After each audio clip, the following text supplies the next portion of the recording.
Ça fait maintenant 7 ans que Thomas Blard a ouvert son premier vidéoblog. 7 ans de travail dans les rédactions économiques télé, comme Bloomberg, BFM ou LCI. 7 ans de progrès technique en vidéo. Le résultat de cette évolution s'appelle Décideur TV, une web structure de 14 personnes qui draine 45 000 visiteurs uniques par mois. Un acteur nouvelle génération qui trouve sa place parmi des médias économiques traditionnels. Pour moi, la TNT, les chaînes broadcast ont une vocation de réunir le plus grand nombre possible. C'est leur modèle économique. Ils veulent que le plus de personnes regardent leur programme. C'est comme ça qu'ils vendront le plus cher leur écran publicitaire.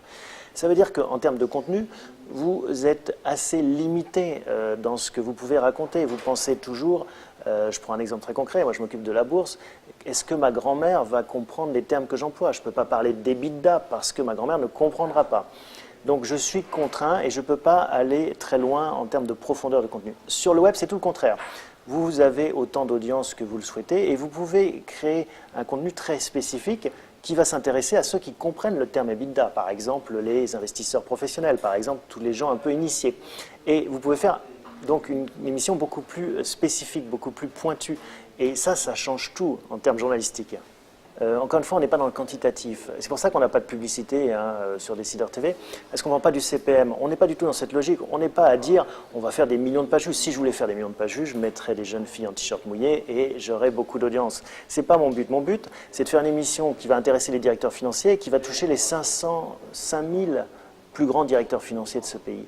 Mais ça ne va pas être rentabilisé en CPM. Ce n'est pas à 10 euros, 12 euros, 20 euros même du CPM que je vais rentabiliser cette émission. Non. Donc il faut trouver une autre équation économique. C'est là où on a une logique qui est celle de faire des bonnes émissions pour des partenaires qui sponsorisent ces émissions et qui ont intérêt à toucher ces cibles qui n'ont pas de prix pour eux. Si vous êtes un fabricant de logiciels, un ERP par exemple, qui s'adresse aux directeurs financiers, les toucher, ça n'a pas de prix pour vous et vous ne paierez pas 10 euros du CPM pour les avoir. Ça vous coûtera beaucoup plus cher et ça permettra de financer une émission. Le modèle économique de Décideur TV repose sur deux activités, la presse économique et une structure de production de contenu web pour entreprises. On est dans cet univers qu'on appelle brand content, qu'on appelle, nous on voit une image qu'on aime bien, c'est le côté programme court. Vous voyez Leroy Merlin qui sponsorise une émission sur le bricolage pour vous apprendre à planter un clou. Et quand vous avez envie d'acheter un marteau, vous penserez à Leroy Merlin. Bon, c'est un peu ça finalement le modèle. Notre vision, c'est de se dire, voilà, dans les années 2000, toutes les entreprises ont créé un site web. Maintenant, elles vont créer des programmes audiovisuels pour mettre sur ce site web, pour mettre sur leur page Facebook, pour alimenter leur chaîne YouTube. Et là, il faut des producteurs professionnels qui leur apportent ce métier, c'est un métier, comment faire des bonnes émissions, faire un bon contenu, avec une valeur ajoutée journalistique. Ce que je dis toujours à mes clients, c'est si vous faites de l'institutionnel à votre gloire, style cubain, coréen du Nord, vous perdez votre argent, parce que personne n'achète ça. En revanche, si vous faites une vraie émission avec du bon contenu, une valeur ajoutée, les bonnes questions, celles qu'on se poserait sur un plateau télé traditionnel, là vous aurez gagné, parce que les gens vont regarder cette émission. Un des enjeux de la communication web, c'est la e-réputation. Décideur TV aide les entreprises à maîtriser leur image. Alors c'est très intéressant les questions de réputation au niveau des entreprises, mais aussi des individus. Vous êtes un cadre chez L'Oréal, votre réputation sur Internet, que vous le vouliez ou pas, et c'est ça qu'il faut comprendre, va se créer parce que si vous êtes complètement passif, si vous êtes à ne rien faire, eh bien c'est vos copains qui vont poster une photo de vous sur Facebook. C'est comme ça que votre e-réputation va se construire. Pareil pour une entreprise. Si vous êtes passif, eh bien c'est malgré vous que va se construire votre réputation. Donc il faut être actif, il faut prendre la parole, il faut envoyer des messages.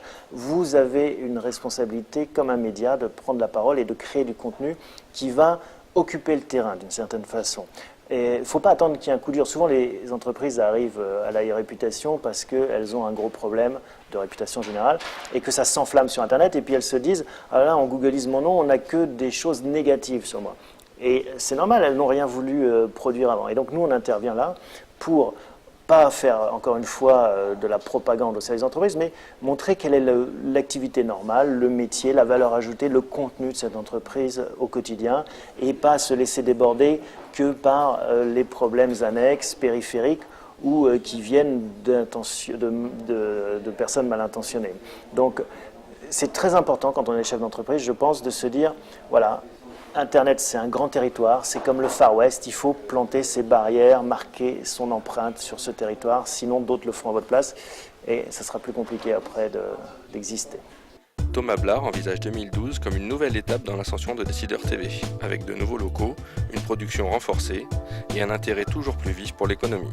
Moi, je suis passionné par l'économie. Je pense qu'en effet, il y a une soif, et on le voit, la crise actuelle le montre, pour l'ensemble des Français, pour mieux comprendre cet environnement économique. Donc je pense qu'il y a plein de choses à faire, et l'économie, ça touche tout un tas de secteurs. Donc non, le but, c'est pas de s'intéresser à d'autres secteurs que l'économie. En revanche, le but, c'est de produire de plus en plus d'émissions, des émissions de plus en plus riches, de plus en plus intéressantes. Les projets à court terme, très concrètement, on est en train de chercher des nouveaux locaux pour refaire 2 studios, pour grossir en termes de bureaux, pour se développer. On est en train d'être approché aussi par des investisseurs pour accélérer, pour embrasser cette révolution de la télé connectée qui arrive et devenir un vrai média. Il n'y a pas beaucoup de médias économiques en France. Vous citiez les médias traditionnels, mais voilà, il y a de la place pour créer des choses intelligentes et innovantes. Donc voilà, l'histoire de Décideur TV, c'est l'histoire d'une start-up en fait, qui se développe et qui a beaucoup d'ambition.